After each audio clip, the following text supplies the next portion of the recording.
We're a couple of weeks to the end of the year, and as usual, many smartphones have been launched. The budget segment alone is filled with a countless number, and it gets hard to choose if you're being honest. Today, we're going to rank them from the best, which is a must buy, to the worst, which you should avoid completely like the plague. Let's begin. First up, we have the Samsung Galaxy A14, one of Samsung's cheapest phones at $150. It doesn't offer any extraordinary features. With its average cameras, average display and basic performance, it caters to those who want the complete basics, making calls, sending texts and maybe taking photos for simple memories. Weirdly enough, it's currently the best-selling Android phone released in 2023, and going by last year's trend, it will probably maintain that spot. But let's be honest, it's not a good phone, it deserves to be in the bad category. And then we have the Galaxy F14. Going by the name, I thought it wouldn't be different from the A14, but I was wrong. With a superior 90Hz display, Gorilla Glass 5 protection, 128GB base storage, 6000 mAh battery and faster 25W charging, the F14 brings more to the table. This is a solid phone and a great buy, but it's still not all that. I'd put it in the average category. The Galaxy A24, however, which seems to share a price point with the F14 in many regions, is a better offering, so I'd put it in the good category. With an appealing design, vibrant Super AMOLED display, commendable performance, it's a more compelling choice. I personally think that the A24 should replace the A14 and be the most sold phone instead, but it probably won't. And now, let's talk about the Galaxy A34. This phone is top tier and it deserves to be in the best category without a doubt. At $300, you get a 120Hz refresh rate, a powerful processor, 4K video recording on both cameras, and the promise of 4 years of software updates. It's even of better value than its more expensive sibling, the A54. Another phone deserving of being on the best category is the Redmi Note 12 4G, just because of the value it offers. And you shouldn't confuse it with any of the other Redmi Note 12s, this is the 4G version. So this phone is of the same price point as the Galaxy A14, but it does everything better. It also comes with everything in the box, unlike all these other Samsung phones. For $150, it's a must buy. The Redmi A2 Plus, however, is one of the worst phones of 2023 in general. There was absolutely no reason to even release it as a company. Ignore all the ads and avoid it at all costs. Now let's pivot to the Redmi 12, which lands in the $150 price range. Equipped with the Helio G88 chipset, it offers commendable performance for its price and its display is passable. However, it falls in the camera department. I feel like it lies between the Galaxy A14 and the Redmi Note 12 4G, thus comfortably resting in the average category. Now if you noticed earlier, I talked about the Redmi Note 12 4G and left out the Note 12 5G. This is because the Poco X5 is pretty much the same thing as the Redmi Note 12 5G, except that it has an arguably better chipset. Priced at $230, it's worth every penny, with the only drawback being its design. I'll put it in the good category. Moving on to the Poco C55, this is another trash phone. First of all, its design is not that appealing. It has a bad display, bad cameras, slow 10W charging, and it even has micro USB.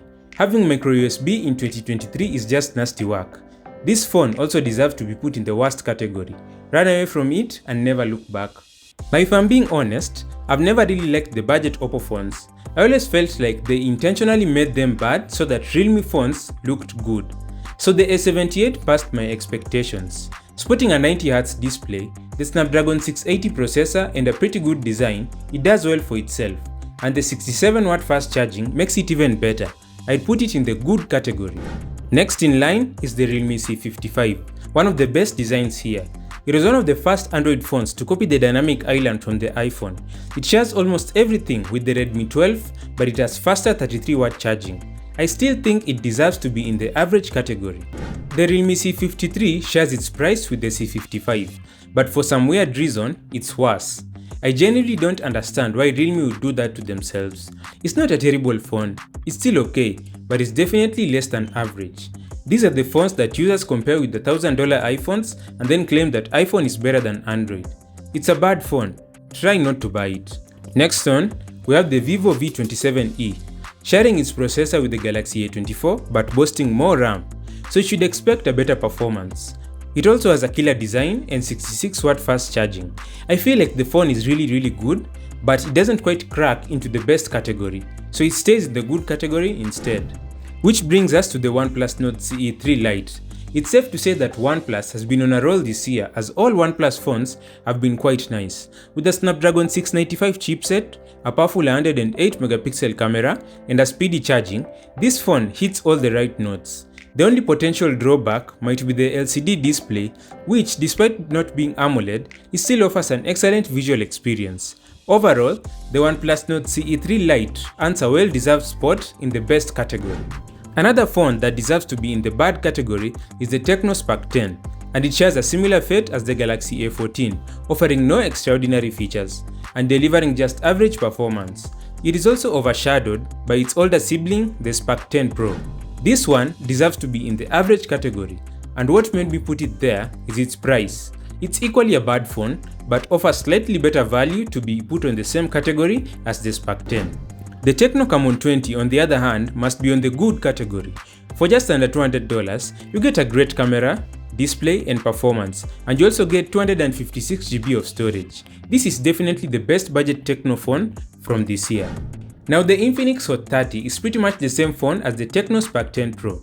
The only difference is that it has faster 33W charging, but it also goes to the average category. The Infinix Note 30 Pro is the cheapest phone in the world that offers wireless charging. With a 120Hz display, 256GB of storage, a powerful 108 megapixel camera, and 68W charging, it has to be in the best category. Infinix really outdid themselves with this one. Now, not all phones can be winners, and the Itel P40 falls squarely in the bad category. To be honest, it doesn't have much to be desired. I should have put it in the worst category, but its 6000 mAh battery saved it. If you're buying this phone, you shouldn't expect to have any great feature, but at least it will last longer on a charge. I would also put the Itel S23 in the bad category. At least it has a fast 90Hz refresh rate, but that doesn't make a difference. Considering everything else it offers, it's bad. The S23 Plus offers a slight improvement, with its curved AMOLED display that provides a premium look and feel. With a 32MP selfie camera, Gorilla Glass 5 protection, and a generous 128GB of storage, it's Itel's best phone currently. It's still not there yet. I'd put it in the average category just because of its affordability. So this is my personal list, and I'm pretty sure many would disagree with me on some opinions. Let me know in the comments down below what you think about it. And also, this is not all budget phones from this year. There's much more, and it would take a long time to list all of them. Thanks for watching. I'm Milan and this is Fuzzy Tech. Subscribe.